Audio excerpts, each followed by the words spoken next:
Vía Pública. 11 de la noche en punto, los saludamos por supuesto aquí en Canal 24 Horas, un nuevo Vía Pública al aire con mucha mirada a la política. Quedan solamente 12 días para las elecciones presidenciales y mañana a las 8:00 tendremos el debate de la Archi, los candidatos enfrentados en su penúltimo encuentro. Luego queda el de Anatel la próxima semana, pero mañana a contar de las 8 vamos a estar también acá en Canal 24 Horas con ese debate. Pero hay más noticias, algo que emanó desde el Palacio de la Moneda en horas de la tarde, donde el gobierno anunció que va a expropiar 100 de las 215 hectáreas de la megatoma de San Antonio. La medida se dio a conocer cuando faltan solo 48 horas para que se cumpla el plazo de 30 días que la Corte de Apelaciones de Valparaíso dio para desalojar el terreno. Con esto, el Ministerio de la Vivienda pretende dar una solución habitacional a los más de 10.000 pobladores de la toma con el fin de evitar una crisis humanitaria. La expropiación llega además tras un fallido acuerdo de compra-venta con la inmobiliaria y constructora San Antonio, que son los propietarios del terreno, pero que de acuerdo al gobierno solicitaban un valor por sobre el precio de mercado. Finalmente se ha tomado esta decisión, que es una decisión política, sorpresivo para algunos. Vamos a ver cómo se ejecuta en las próximas horas esta decisión que ha tomado el Palacio de la Moneda. Pero lo decíamos, estamos a solo 12 días de la elección presidencial y como cada jornada de día martes tenemos nuestro panel político. Nos acompaña Nerea Palma, académica del Departamento de Política y Gobierno de la Universidad Alberto Hurtado. Bienvenida, Nerea. ¿Qué tal? Buenas noches, Davo, Rodrigo. Bienvenidos. Y también Rodrigo Arellano, vicedecano de la Facultad de Gobierno de la Universidad del Desarrollo. Muy buenas noches, Davo. ¿Qué tal, Nerea? ¿Nerviosos? No, puertas de... Emocionado, esto es como el mundial para Tranquila. nosotros, así que emocionado. Oye, bueno, hay mucho que preguntar, pero quiero ir con lo que va a pasar en las próximas horas. El debate de la Archi, después de todo lo que se han dicho los candidatos, que no hay debate, que Kast no vino, lo que apareció incluso en alguna publicidad de Janet Jara.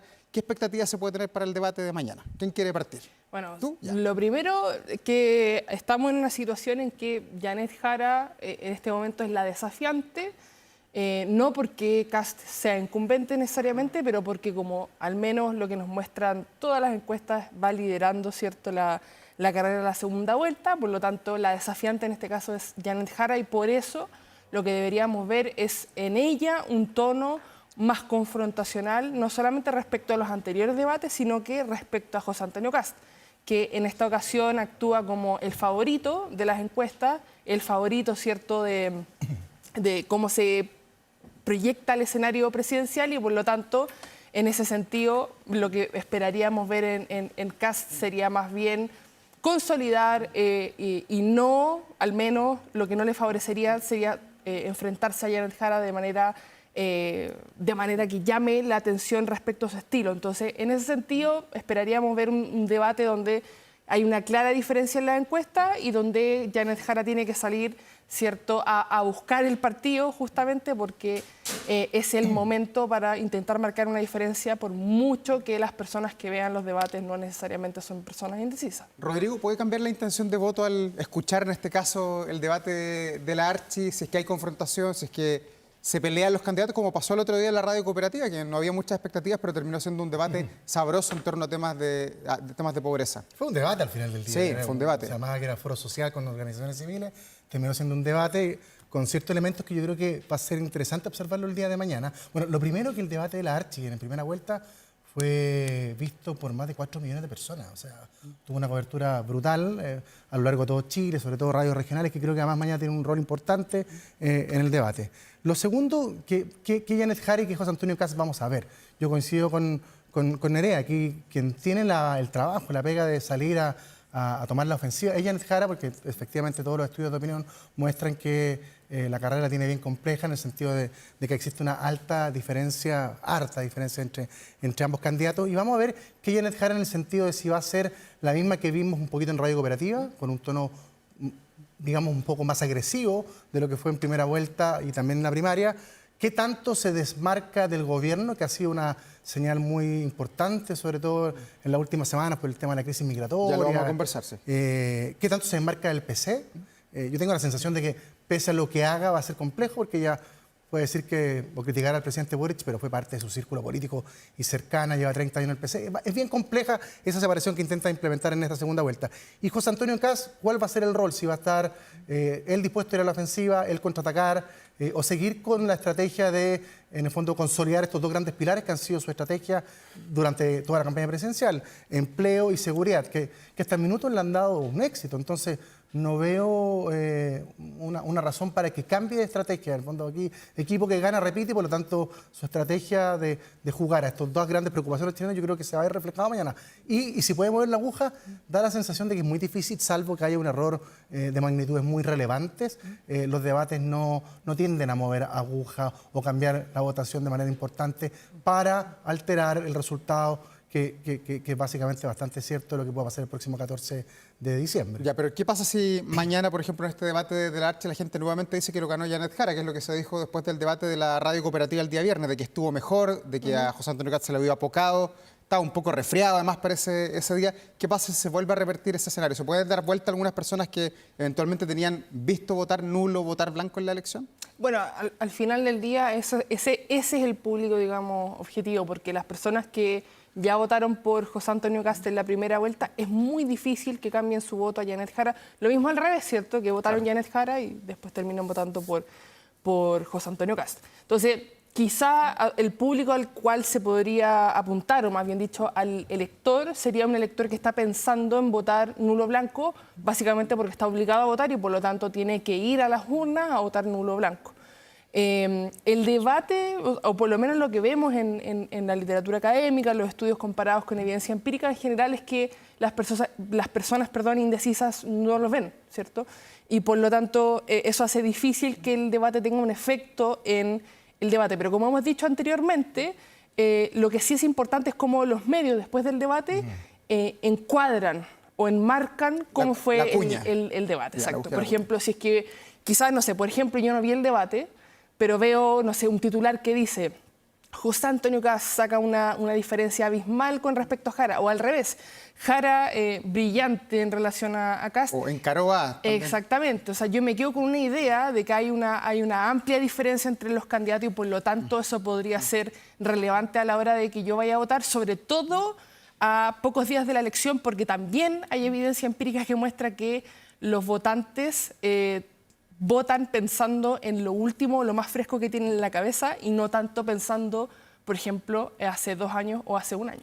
Un adelanto del debate que vamos a ver mañana, lo vimos en la franja ya contar de este fin de semana, que también ha sido muy comentada, porque se ve una Janet Jara más a la ofensiva, un José Antonio Kast que repasa su propia biografía, que cuenta la historia de sus padres y que habla utiliza la palabra nazi o nazismo, haciéndose cargo de algo que lo han criticado desde el año 2017. Rodrigo. A ver, Janet Jara, efectivamente, una franja, yo la he visto 2 días. Claro, marcando mucha diferencia con José Antonio Kast, con este tono más duro, más agresivo, que lo vimos la noche del 16 de noviembre y que no había estado presente. Y desmarcándose, insisto, también del gobierno y tomando propuestas de los otros candidatos. Interesante eso, que el primer día tomó la propuesta del crédito cero de Evelyn Matei, al día siguiente la propuesta de los remedios sin IVA. No sé qué propuesta tomó hoy. Pero yo tengo la sensación, fíjate, yo puedo pecar aquí, de que creo que esta carrera está relativamente bien corrida. Lo que está haciendo Janet Jara probablemente es intentar confirmar quizás la votación para evitar una derrota de magnitudes importantes, pero no veo un mensaje detrás de la franja, fíjate, no veo una épica que a veces son las energías que se requieren para revertir una situación adversa electoralmente. Y eso todavía no lo logro detectar. Ella ha marcado diferencias, ha tratado de establecer un discurso que yo no sé si es el discurso que en el votante nulo, en el votante parisi, en el votante blanco pueda penetrar. Tengo ahí una reserva con respecto al estilo de la campaña. Sí creo que es muy efectiva para su votante. La campaña de José Antonio Kast ha sido, yo la vi los 2 días nomás, a mí me gustó mucho más la de la primera, creo que tenía esa épica, esa energía del gobierno de emergencia, que a uno le gustó o no, pero se logró instaurar ese concepto y eso es un check para una campaña. Claro, ahora partió justamente haciéndose cargo de críticas de carácter personal, de que era un candidato elitista, de vinculaciones eventuales que le han hecho acusaciones malintencionadas, gran parte de ellas con respecto a orígenes de su familia. yo creo que está haciendo una franja para cumplir. Como probablemente a lo mejor veamos en el debate. En el debate a él le basta cumplir y no cometer errores para poder tener un resultado como me imagino que el que busca el 14. Es mucha la ventaja que tiene hoy en día. Y además, más allá de la franja, no, esos son lo que nos llama. Yo tengo la impresión de que estas últimas 2 semanas de campaña, o sea, los días que llamamos de campaña, quien ha tenido la estrategia más acertada ha sido José Antonio Kast. Elimino la franja. Pero creo que los acercamientos políticos que ha logrado consolidar desde el... Ya nos vamos a meter ahí. ¿Nos vamos a meter ahí? Sí. Ya, pero, Sí. pero creo que por ahí él ha logrado de alguna forma configurar un escenario de segunda vuelta mucho más favorable que Janet Jara. Ya. Nerea, sobre el debate, ¿es un buen canapé de lo que quizás vamos a ver mañana? ¿El approach que tuvieron cada candidato, los énfasis en esta propuesta publicitaria? Sí, sin duda alguna. O sea, eso en el fondo es lo que le da a la segunda vuelta ese como ambiente de segunda vuelta que más allá de que pareciera ser que hay una diferencia bastante grande, al menos en intención de voto, que yo igual le haría el asterisco pensando en que en general las encuestas les cuesta llegar al votante Parisi, al votante que está desencantado de la política, que no quiere saber más de la política, que ojalá se acabe luego esto. Entonces, pueden haber digamos, hay una puerta abierta para sorpresas, pero no para terremotos mayores. O sea, al menos la diferencia que vemos hoy día no nos da para pensar que sea revertible, por lo menos manteniéndose todo igual. Pero al menos el tono que estamos viendo va a ser súper interesante para el debate y por lo menos por lo que está en juego, al menos para Janet Jara, que es desafiar, y no para José Antonio Kast, que tiene el incentivo, como decía Rodrigo, en mantener.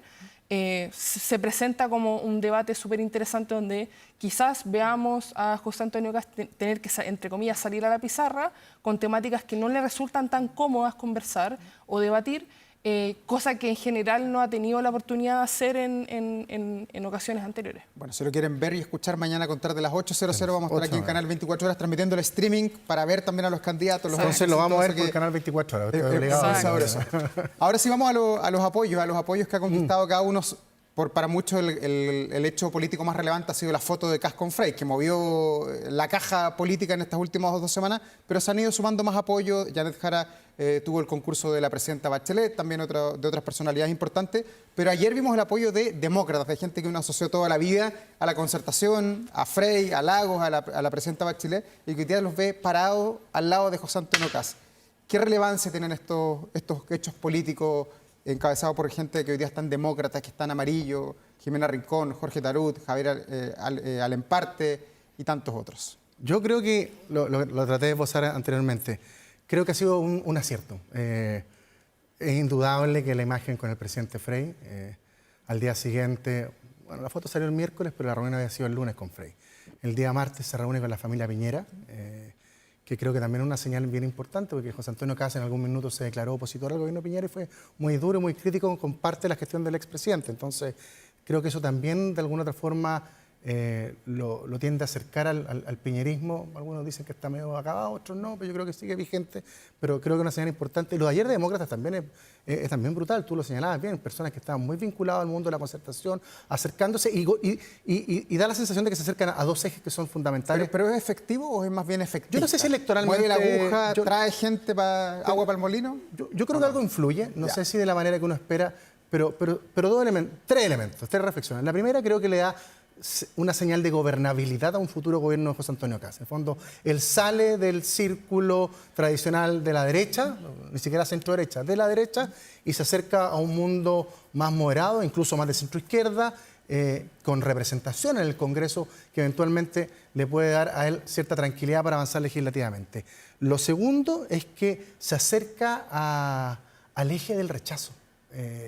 Yo estoy convencido que creo que vamos a estar muy cercanos a lo que fue ese clivaje electoral, la votación rechazo a 62-38, ¿ya? Exacto. De alguna otra forma, ya desmarcándose del clivaje que estuvo muy presente desde la recuperación de la democracia, que fue el clivaje de la elección del 5 de octubre del año 88. Entonces, él ha logrado construir el mismo escenario electoral que le dio un tremendo triunfo a esa opción en el plebiscito. Por tanto, creo que eso le da una nueva energía. Y la segunda es que efectivamente se saca el mito de que finalmente el Partido Republicano solo dialoga con los que piensan igual, solo dialoga en su círculo y le abre espacio a otras personas de sensibilidades distintas, de ideologías diferentes, que de alguna otra forma ponen esas diferencias en pos de un determinado proceso electoral con mira al futuro y también con un contraste brutal.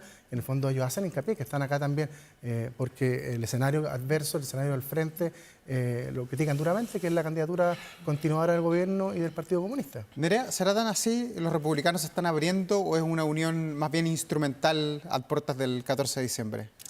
O sea, me parece que si lo leemos desde la parte instrumental, puede ser instrumental para los dos lados. O sea, demócrata amarillo están en una posición súper compleja hoy día, en términos de la cantidad de escaños que no lograron alcanzar. Lo que llama la atención es que en las declaraciones de demócrata no está el senador que tiene...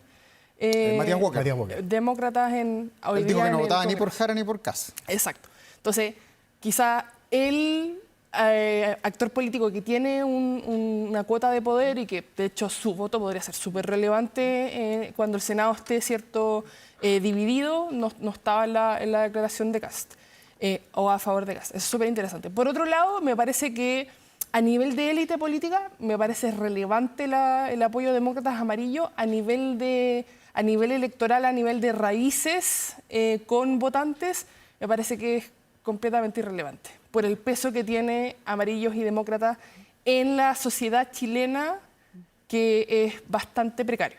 Entonces, desde ese punto de vista, no me parece relevante, no creo que mueva electores el apoyo de demócratas amarillos. De hecho, me parece que es más afín a demócratas y amarillos, más que a José Antonio Kast, que le significa, sí, mostrar una imagen de apertura, puede perfectamente poner en un ministerio a alguien de demócratas amarillos para tener un gobierno más plural, pero al menos del punto de vista del elector no. Y otra cosa relevante que quería mencionar era respecto del escenario del apruebo-rechazo del 2022, que me parece importante. Sí, se configura ese escenario, pero aquí hay algo súper importante que me parece que no le hemos puesto demasiada atención, y es que el liderazgo del plebiscito de salida del 2022 se hizo a través de la centro-derecha, amarillos demócratas, y los partidos de derecha tradicional en general estaban más escondidos hacia atrás, dejando que ellos hagan la campaña. En el fondo, una centro-derecha un poco más liberal liderando, ¿cierto?, la aposta. Ahora no. Ahora la centro-derecha más liberal, que en general asociamos o al piñerismo y ahora un poquitito más a demócratas y amarillos, están atrás, ¿cierto?, y quien sale al frente a liderar es la ultraderecha. Entonces, si bien es el escenario parecido electoralmente al del plebiscito de salida del primer proceso constitucional, el liderazgo es diferente y por lo tanto el tono es diferente, y este es un escenario en el cual no hemos estado. El único escenario relativamente similar que tuvimos fue la Convención Constitucional del 2023 y no me parece que terminó muy bien eso. ¿Qué relevancia le asignan a la otra candidata que consiguió el apoyo de Michelle Bachelet, que para muchos dicen, bueno, se jugó la candidatura a la ONU por tener una fotografía con Janet Jara, y también el apoyo del laguismo encabezado por la señora Luisa Durán, la señora del expresidente Ricardo Lagos? ¿Tiene impacto electoral? Fíjate que yo creo que estos apoyos tienen un valor por la sorpresa que pueden tener, por el impacto, en el fondo, Por lo que tú no esperas que... Por lo inesperado, claro. Exacto. Evelyn Matei intentó muchas veces tener el apoyo de Eduardo Frei, sabiendo que él fue muy crítico del acuerdo con el Partido Comunista, acuerdo que le costó la sanción de la ADC latinoamericana al Partido Demócrata Cristiano Chileno. Por lo tanto, sí hizo sorpresa eso, y a mí no me hizo sorpresa Bachelet apoyando a Jara. Me hizo sorpresa porque ella está en una posición diferente, está con una candidatura a la Secretaría General de la ONU, y uno esperaba que mantuviera cierto grado de distancia, exacto, de prescindencia de la campaña. Pero ¿quién en Chile puede pensar que Michelle Bachelet iba a votar por José Antonio Kast? O sea, nadie. ¿Quién en Chile podía pensar que Eduardo Frei va a votar por José Antonio Kast? Yo creo que ahí está la gran diferencia y el valor de ese apoyo, a diferencia del de Bachelet o de la señora del expresidente Ricardo Lagos. no generó la sorpresa, no fue la pauta. La pauta la marcó el apoyo de Eduardo Frei durante casi toda la semana. Además, después la decisión del tribunal, de la directiva de pasar al Tribunal Supremo, de la suspensión de la militancia. Ese hito se transformó en la pauta política durante varios días, por lo tanto, un check para la campaña casi, y en ese sentido también un poco de desesperación de la candidatura de Janet Jara de no tener la facultad de poder tomarse la discusión política y contrastarlo con el apoyo de Bachelet, que finalmente pasó bastante sin pena ni gloria, porque efectivamente no generaba esa sorpresa que sí tuvo el apoyo del presidente Eduardo Frei. Nerea, ¿queda algo de incertidumbre en esta campaña? Faltan 12 días, hemos visto además movimiento en el comando de republicanos que se junta con los presidentes de los partidos de Chile Vamos, se especula que ya se están repartiendo los cargos, más de 3.000 a nivel nacional. ¿Es peligrosa esa jugada también? ¿El pan se puede quemar en la puerta del horno o no? No, por supuesto, sí. O sea, siempre los partidos hay que jugarlo y efectivamente de repente pueden pasar cosas que son impredecibles. Ha pasado en otros lugares del mundo donde se ha pensado que hay un sector que tiene la elección ganada y realmente no ha sido así. Ahora bien, cuando hay un acuerdo tan transversal en las encuestas y además uno piensa en los candidatos que había en la primera vuelta, en la cantidad de votos que sacaron y cómo eso, qué tan fácil podría ser para, por ejemplo, Kast conquistar al votante Matei, conquistar al votante Kaiser, ya al menos parte del votante de Parisi, resulta difícil pensar que Jara podría alcanzar un porcentaje que le permita disputar la segunda vuelta con José Antonio Kast, pero de nuevo, todo puede pasar. Lo que sí es verdad que me parece que no juega tan a favor de la campaña de José Antonio Kast que no sé, pues, se converse en los medios de comunicación tal o cual perfil, ¿cierto?, para tal ministerio, pensando en que efectivamente me parece que se está adelantando demasiado y hay una sensación de seguridad muy grande, lo cual le puede jugar en contra pensando en que, por ejemplo, en el debate puede salir alguna cuña que pueda ser favorable a Janet Jara, que lo pueda, ¿cierto?, sacar a la pizarra, ¿cierto?, con temáticas que en general le resultan difíciles de hablar a José Antonio Kast, como en general, por ejemplo, temáticas de género o de minorías sexuales.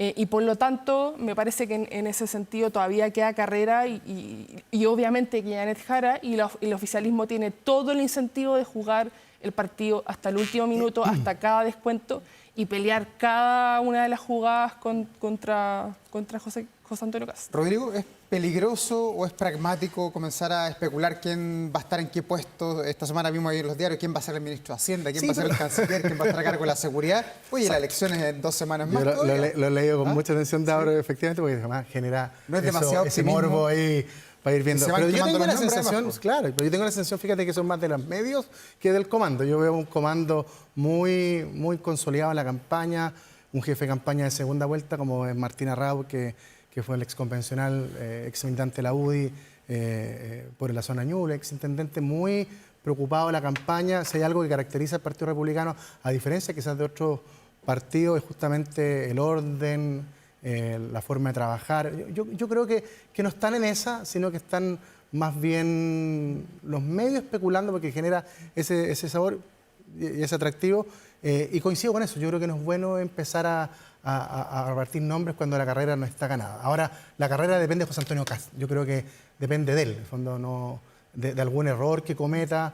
Él está como la Católica para salir Chile 2, o sea, depende de la Católica, si no comete ningún error el sábado, empatando, ganando, clasifica. Yo creo que algo así también es José Antonio Kast, sin errores en este debate, sin errores y sin destacar mucho, yo creo que él tiene la carrera bastante consolidada. Vimos la votación del PDG, fíjate, el plebiscito, o sea... ¿Cómo se ha jugado ese naipe?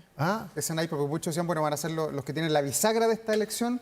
Y finalmente hay una crítica furibunda y tremenda de que no han querido decir cuánta gente participó en la votación que llama a votar nulo y... Yo creo que eso fue un error por parte del partido de la gente. Han estado cometiendo varios errores. Las discrepancias entre Pamela Giles, Javier Olivares, el mismo Franco Parisi, muestran que es un partido que no tiene orden. La gracia de los partidos políticos es transmitir orden y seguridad. Cuando los partidos empiezan a picañear y tú no sabes cuál va a ser el resultado final de una votación o la identidad, pierden en el fondo valor esos propios partidos. Así que yo tengo la sensación de que tanto Janet Jara como José Antonio Kast acertaron no bailar al ritmo de la candidatura Franco Parisi y no aceptar la invitación, sino que apostar a cautivar, a conquistar a los 2,5 millones de electores de Franco Parisi por medio del terreno, de la franja, de las campañas. Creo que eso ha sido un acertado y me parece que un error del Partido de la Gente no transparentar, porque en democracia uno de los grandes valores justamente es entregar los datos, transparentar cuántos participaron y el Partido de la Gente no creo que lo esté haciendo muy bien en esta pasada, está cometiendo errores igual como en la primera oportunidad. ¿Se dilapidó ese poder del Partido de la Gente pensando en la campaña presidencial? Porque poder van a tener y mucho a contar del 11 de marzo en el Parlamento. Parlamento. De aquí al 11 de marzo vamos a ver si mantienen los 14 diputados y no se va ninguno para otro lado. Recuerdo cuando en la elección pasada que los republicanos eligieron 14 diputados y asumieron con 12.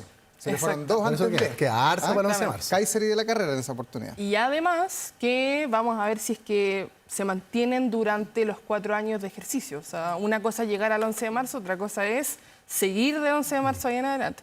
Pero el Partido de la Gente es un vehículo electoral. Dentro del partido, de este vehículo electoral, lo que hay son visiones muy diferentes. O sea, que va a ser muy difícil que se pongan de acuerdo, va a ser muy difícil que se mantengan cohesionados y que Franco Parisi está a la cabeza, pero de momento no vemos demasiada intención, ¿cierto?, para que haya una bancada cohesionada con, un término súper usado, ¿cierto?, en la ciencia política, disciplina partidaria. Y por lo tanto me parece que es bastante difícil que al menos veamos consistencia en el Partido de la Gente. Y la consulta digital, o sea, me parece que van toda la línea del Partido de la Gente, porque el Partido de la Gente en realidad no puede aliarse a Janet Jara, no puede aliarse a José Antonio Kast. La propuesta es ser diferente a estos partidos políticos que, bajo la perspectiva del Partido de la Gente, son parte de la casta política y por lo tanto aliarse con cualquiera de los dos es traicionar al votante del Partido de la Gente que votó por una propuesta diferente, que votó por una propuesta populista, donde ellos son los representantes del pueblo y los que están gobernando hoy día y los que han gobernado para atrás simplemente no son representantes del pueblo y son una élite corrupta. En este último tramo de la campaña, ¿qué impacto está teniendo y puede seguir teniendo además la crisis migratoria que hay en el norte de Chile, en la frontera con Arica, y que ha obligado al gobierno a entregar su voz, a mandar autoridades al norte de Chile y que lo ha puesto en la campaña? Porque todo gira en torno al ultimátum de José Antonio Kast, que para las autoridades de Tacna es el por qué hay un flujo de migrantes. El gobierno dice no, este flujo ha sido constante, pero ha habido debate en torno al tema. ¿Tiene impacto electoral esto? Que ha sido un dolor además de los chilenos, vemos en todas las encuestas que la migración está bien arriba. ¿Y quién representa ese valor o quién ha puesto en la agenda el tema migratorio como prioridad más relevante? Fue José Antonio Kast. O sea, esto llegó, esas son las típicas cosas que uno no quiere, pero esta mala noticia, además también incentivada por la militarización por parte del Perú, de la frontera, yo creo que beneficia la campaña de José Antonio Kast, quien se hizo de ese pilar, del pilar seguridad, migración, lucha contra la delincuencia, es José Antonio Kast, no Janet Jara. Por lo tanto, en la medida que esto vaya creciendo, yo creo que solamente sirve, solamente fortalece la candidatura de José Antonio Kast. Ayer vimos al senador electo por la Araucanía teniendo un rol muy protagónico en Arica, haciendo también actos de campaña, el gobernador Paco también tomando un protagonismo importante y Janet Jara criticando muy duramente al gobierno. O sea, dijo que el ministro tendría que haber estado allá. Debería estar el ministro Interior, llegó tarde, por tanto, ella entiende la complejidad de este escenario para su candidatura y trata de alguna forma de desmarcarse de manera brutal de un gobierno. Pero yo insisto, es poco creíble estos desmarques tan brutales después de que tú fuiste parte del núcleo más cercano del presidente Boric. Nerea, ¿cómo va esta crisis? Mientras la campaña gire más en torno a inmigración, más en torno a seguridad, que un breve paréntesis, son temáticas que uno tiende a tratar en conjunto, pero no necesariamente van de la mano, más favorable es a José Antonio Kast, porque si la carrera presidencial va a ser quién es más Bukele, José Antonio Kast tiene mucho más espacio para ser más Bukele que Janet Jara. Por lo tanto, dada la popularidad de las medidas llamadas bukelismo, independientemente que sepamos exactamente qué hay detrás de esa caja negra o no, más éxito, ¿cierto?, para José Antonio Kast y por lo tanto menos para Janet Jara. Nerea Palma, Rodrigo Arellano, muchas gracias por estar acá esta noche. Nos reencontramos el próximo martes, ya en la semana decisiva. Vamos a sacar papelito y vamos a hacer pronóstico la otra semana. Eso, ya, me parece muy bien. Que les vaya muy bien. A comer después del que pierde. Que les vaya muy bien. Chao, buenas noches. Ya pues, buenas noches. Y hoy en el Parlamento hubo un hecho político relevante, ya que por fin nuestro país aprobó una ley que va a restringir y en algunos casos prohibir el uso de los celulares en los colegios, en la básica y también en la educación media, convirtiéndose además uno de los pocos países de este lado del mundo que va a tener una legislación en torno a este tema. Queremos profundizar en los alcances, las expectativas y para eso vamos a tomar contacto de inmediato con Daniel Halpern, académico de la Facultad de Comunicaciones de la Universidad Católica. ¿Cómo le va, Daniel? Qué gusto saludarte esta noche aquí en Vía Pública. Un abrazo a la distancia. Igualmente, Davor, un abrazo muy grande. ¿Cómo le ha ido?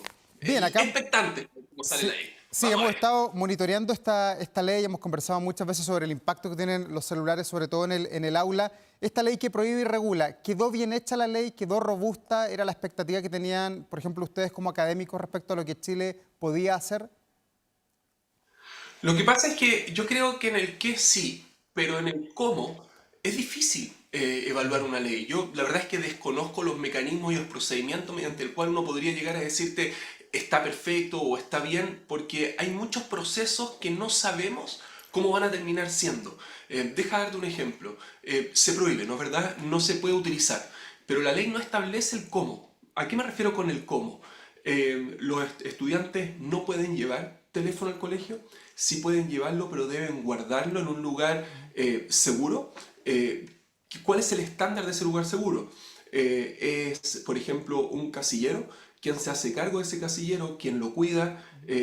¿Quién pone los recursos para que esos teléfonos que pueden en un curso costar fácilmente 3, 4 millones de pesos o 2,5 millones de pesos? ¿Quién los cuida en un curso? Son preguntas que yo creo que son muy interesantes y que, o sea, también es difícil que la ley lo establezca, ¿no es verdad? Como paso a paso, pero yo creo que por ahí va un poquito el cómo van a ser los resultados que finalmente se van a empezar a ver. Ya, pero es quizás para muchos un poco dura la ley, sobre todo en la educación básica, donde prohíbe. En la media se restringe, se regula y se puede utilizar como material educativo, pero en la básica se prohíbe. ¿Era quizás mejor adaptarlo a lo que es la realidad del 2025, que los celulares están en las manos de gente, de niños que hoy día tienen 11, 12 años, uno los ve que están con celulares? A ver, yo creo, yo creo que la ley en general siempre tiene que apostar al bien mayor, ¿no es verdad? En términos más desde la tecnología, esto sería disminuir los riesgos y aumentar los beneficios. Eso yo creo que es como, debe ser un buen como corpus o campus de ley. Entonces, vamos a ver los riesgos, si te parece. Hay muy poca atención hacia un docente, hacia un profesor, cuando yo tengo notificaciones en mi mano. Es muy difícil que el profesor compita o la profesora con una notificación en TikTok o en Instagram, entendiendo el impacto de la dopamina que tiene en el cerebro de la persona. Ese es un punto. Y también es muy injusto para el profesor pedirle cada vez que él requise y controle si es que no hay una estructura detrás. Es muy difícil también para un profesor poder regular lo que sucede en el mundo online de los niños en los recreos, por ejemplo, donde se molestan, se tratan de destruir muchas veces a través de mensajes. Por lo tanto, es sumamente difícil. Ya le es difícil para un inspector regular lo que pasa frente a sus narices. Imagínate lo que hay detrás de sus narices. Y en tercer lugar, yo creo que es muy complejo y difícil también. Estamos hablando de niños chicos. Que esos jóvenes desarrollen habilidades, competencias socioemocionales, si esas habilidades se desarrollan en el juego, en la discusión, en la negociación. Oye, pasa la pelota. No, Davor, ¿por qué? No, es que fue el foul. No. Si los niños no juegan, no tienen esa estructura de desarrollo de habilidades. Y hoy día los niños más chicos están dejando de jugar porque se quedan pegados con el teléfono porque les produce mucho más placer y hay una pérdida. Entonces, desde esa perspectiva, yo creo que está bien que no se utilice el teléfono ni en la sala de clase para los chicos, ni tampoco en los recreos. ¿Ya? Eso, digamos, como estructura y a nivel explicativo de por qué es importante la ley que se desarrolló. Ahora, tú tienes toda la razón. Hay problemas. Imaginémonos que tú eres el profesor de ciencias sociales o de naturales y les quieres enseñar a los niños los planetas. Y tú eres un profesor motivado, entonces les querés mostrar con realidad aumentada cómo son los planetas, cuán lejos están, y quiero que los vean. Entonces, yo ya no tengo el dispositivo, yo ya no tengo el teléfono, es decir, hay beneficios con el uso de la tecnología. Entonces, ¿qué debiese hacer el colegio? Debiese tener un laboratorio móvil. Un laboratorio móvil con distintos dispositivos para que llegue el profesor, pueda hacer uso de esos dispositivos en el sentido que pueda tomarlo y sin que haya notificaciones. Es decir, puede hacer la realidad aumentada, pueden ver al cielo, pueden encontrar el planeta, pero sin que los van a estar interrumpiendo con la notificación y el niño va a estar pendiente de lo que salió en Instagram o en TikTok. Entonces, eso requiere un trabajo duro del colegio. Va a tener que poner un poquito de dinero para el laboratorio móvil y la pregunta es de dónde va a salir si es que queremos tener los beneficios de la tecnología. Daniel, ¿y cómo va a funcionar esto en la práctica? ¿Cuál es la proyección que se puede hacer? Porque aquí cada colegio va a implementarlo de acuerdo a su sistema social, cultural, lo que se ha dicho, cada comunidad va a poder decidir cuál es su reglamento. Pero la gran pregunta que también muchos nos hacemos es que cómo va a convivir esta restricción o esta prohibición en el colegio con la libertad que hay de la puerta para afuera del colegio. ¿Cuál es el rol que tienen que cumplir acá los papás? Porque si alguien tiene prohibido el celular va a salir del colegio, lo va a aprender y quizás todo lo que ganó teniéndolo restringido o prohibido lo va a perder en una tarde de frenesí con el celular. Es que diste en el punto, o sea, y ojalá sea la tarde. Si el problema, Davor, no es la tarde, el problema es que se quedan en la noche, hasta las 3, 4 de la mañana, como muestran los estudios, jugando, haciendo un montón de actividades. Si ojalá fuera la tarde, ¿no es verdad? Como que ya se quedan un rato en la tarde y en la noche duermen. No es así. El problemático, o sea, lo problemático realmente es que se quedan en la noche, es que hay poco restricción y educación. Si ese el problema de fondo es que hay poca educación. ¿Qué debiese hacer un buen programa? Debiese entregar educación, porque esto es un problema mucho más grande. Que si se puede, cuánto ratito, cuánto estamos en el colegio, esto es mucho más potente. Es cómo yo veo el bienestar en mi vida o la de mi hijo o la de mi hija.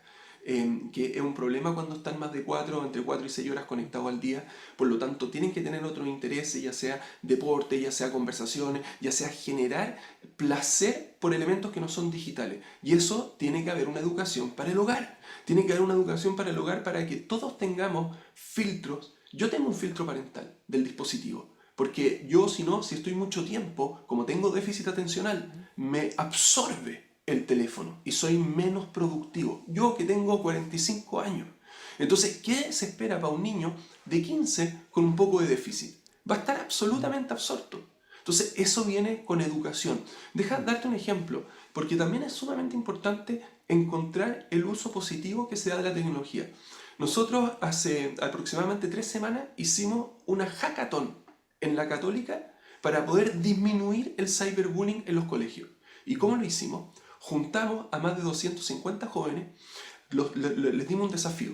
Ellos tenían que generar una campaña comunicacional para reducir el cyberbullying en su colegio. Primero los capacitamos sobre cyberbullying, después sobre una campaña comunicacional en la Católica con el director de publicidad, después les dimos herramientas de IA, de inteligencia artificial, para desarrollar prompts, y después ellos tenían el desafío en grupo de hacer la mejor campaña publicitaria. Olvídate lo que fueron los trabajos con IA. Estaban todos motivados. Participó Google, participó Claro, participó la Católica, participó Educom, esta empresa educacional. Juntamos a todos. Desarrollamos talleres para que los papás tuvieran herramientas, tuvieran consenso con Claro también, para que pudieran tomar los niños y decir, ¿sabéis qué? Yo quiero tener una política digital en mi hogar. Eso es lo que hay que lograr. Hay que lograr que los jóvenes se enamoren de forma positiva con la tecnología, pero que también de su bienestar. Si esto es mucho más grande de lo que pero le ponemos, los jóvenes no van a poder tener teléfono en el colegio. O sea, no sé si se entiende, hay un problema de bienestar acá, que es mucho más grande que si se puede o no utilizar los dispositivos. Está bien, hay que regular el uso, pero también hay que entregar una formación a los papás, a las mamás y a las familias. Ya, Y al propio colegio.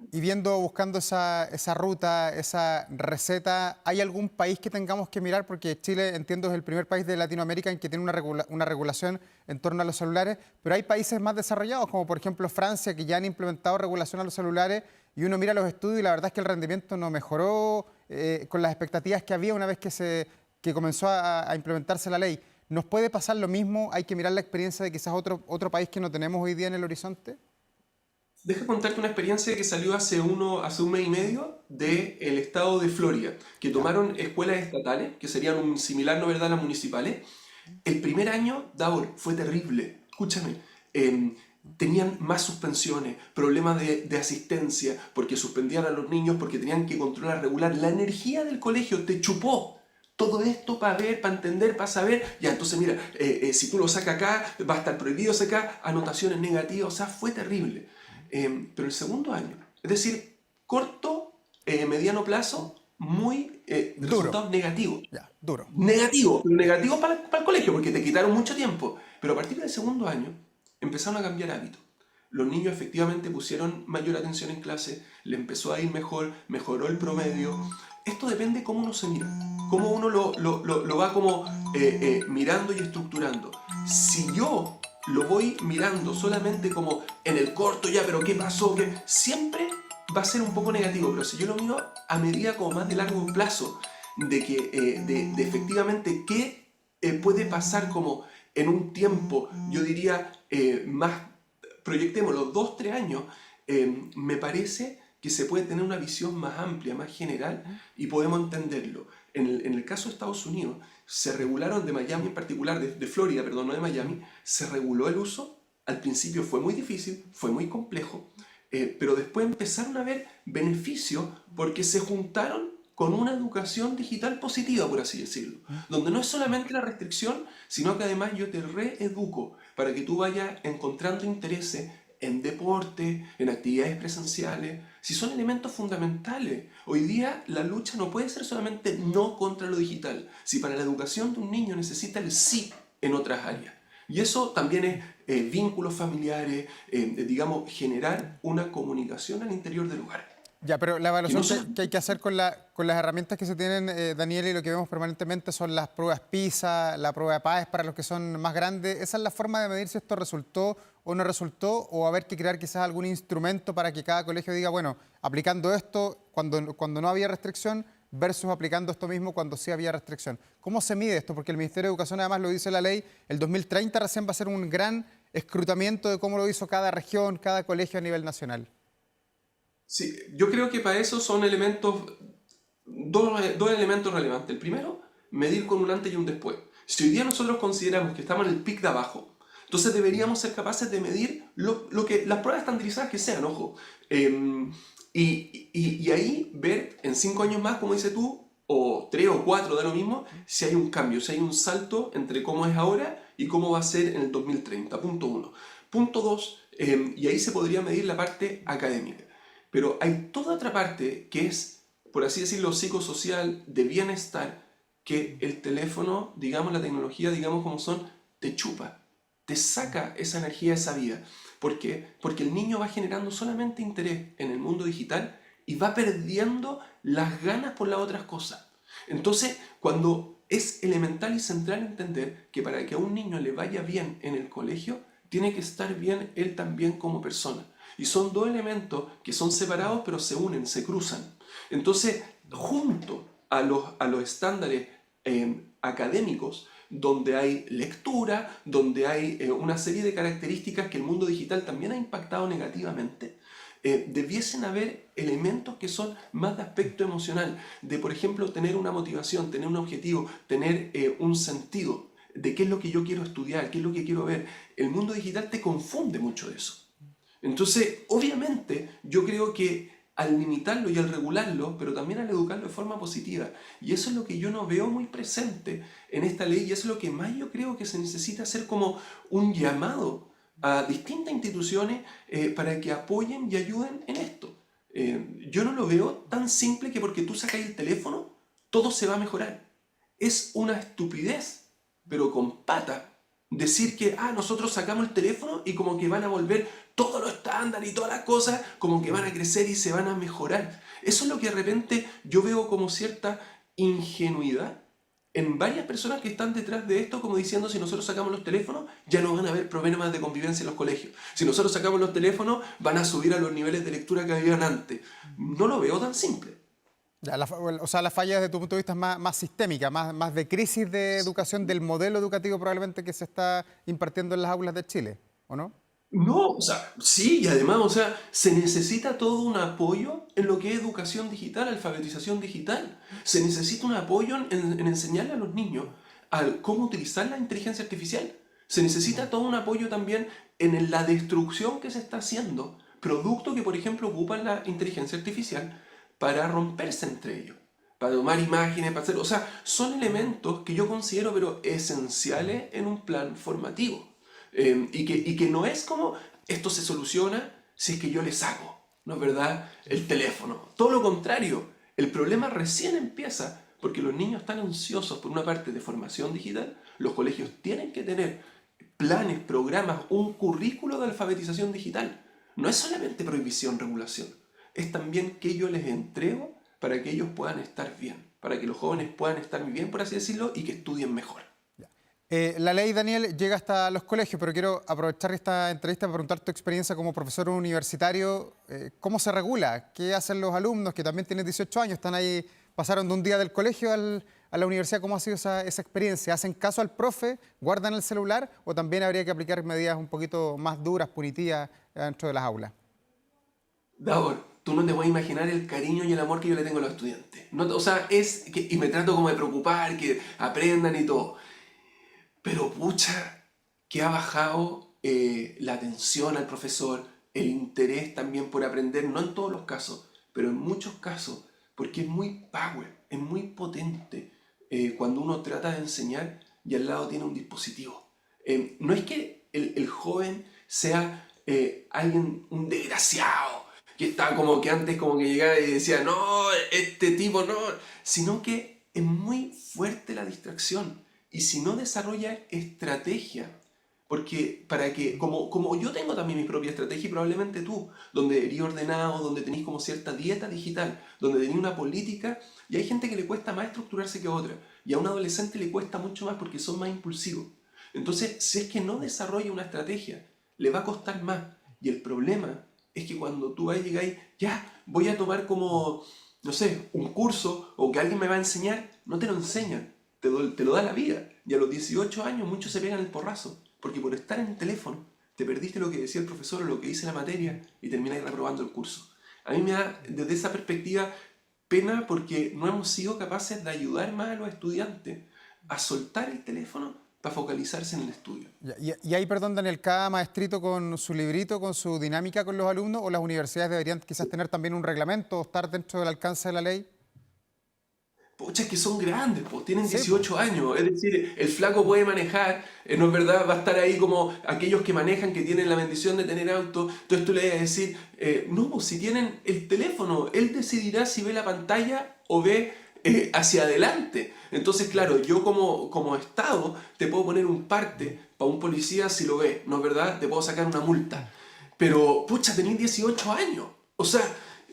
Tenéis que avanzar en tu vida. No podemos empujarlo de forma constante y ahí cada uno, como en el trabajo, una persona que está en el trabajo mirando más el teléfono que en una reunión, en algún minuto o se pega la cachada o se va a tener que ir, porque en el fondo a la gente le va a molestar ya esto sobremanera y el tipo va a estar más out que in. Entonces yo creo que al final son regulaciones, son aprendizaje.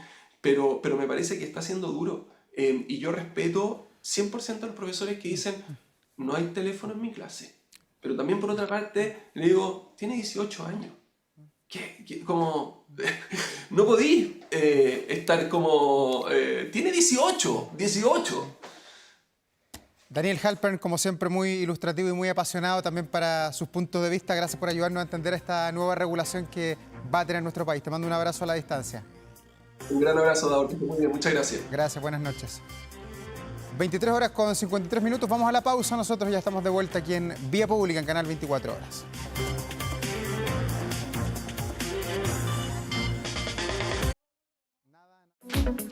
11 de la noche con 56 minutos, estamos de regreso aquí en Vía Pública en esta jornada de día martes, con mucha mirada sobre la política y la contingencia de nuestro país. Veamos qué se publica hasta ahora en 24horas.cl, un tema que también lo conversamos en la mañana, muy temprano, con el ministro Álvaro García acá en el estudio, porque el subsidio eléctrico 2026 está a punto de cerrar sus postulaciones. Ya son más de 1.800.000 los hogares que están dentro del subsidio eléctrico. La cuarta convocatoria permite acceder a descuentos en las cuentas de la electricidad. Hay que revisar los requisitos, los montos y dónde postular. Son poco más de 50.000 pesos los que se pueden recibir como tope en los hogares que obviamente cumplen con las condiciones que están publicadas ahí en 24horas.cl. Santiago, se preguntará usted, ¿cómo estuvo hoy día Santiago? ¿Cómo le fue a Santiago con los termómetros? Le fue bastante bien, porque pasamos los 30 grados y la verdad es que la historia se va a repetir el día de mañana. Diga 33, ese va a ser el número que va a marcar la jornada del día miércoles, que va a comenzar muy temprano para los que nos gusta la política y los que trabajamos además aquí en Canal 24 Horas, porque recuerde que a las 8:00 comienza el debate presidencial de la Archi. Lo vamos a transmitir por streaming a través de la pantalla de Canal 24 Horas, así que los esperamos mañana temprano para ver la performance de cada uno de los candidatos. Nos estamos despidiendo con, para muchos, el más grande de todos los tiempos. Dependerá de los gustos, pero lo cierto es que el 2 de diciembre de 1983, Michael Jackson presentó en MTV el cortometraje Michael Jackson Thriller. Fue un video de 14 minutos dirigido por John Landis. Este mezcló la narrativa cinematográfica, la estética del terror y una producción que para la época fue inédita para toda la industria musical. La pieza llegó mientras el álbum Thriller ya acumulaba récords de ventas y necesitaba un impulso final para recuperar el primer lugar en las listas. Tras su estreno, Thriller elevó nuevamente aún más las ventas del álbum, que se consolidó como el más vendido de todos los tiempos. La crítica además destacó su ambición visual y su capacidad para expandir el formato videoclip. En 1984 obtuvo múltiples premios en los MTV Video Music Awards y se convirtió en un fenómeno mediático. Por la música, por el baile que yo debería hacer hacia atrás, pero que no me va a resultar, lo cierto es que este video sigue siendo un fenómeno.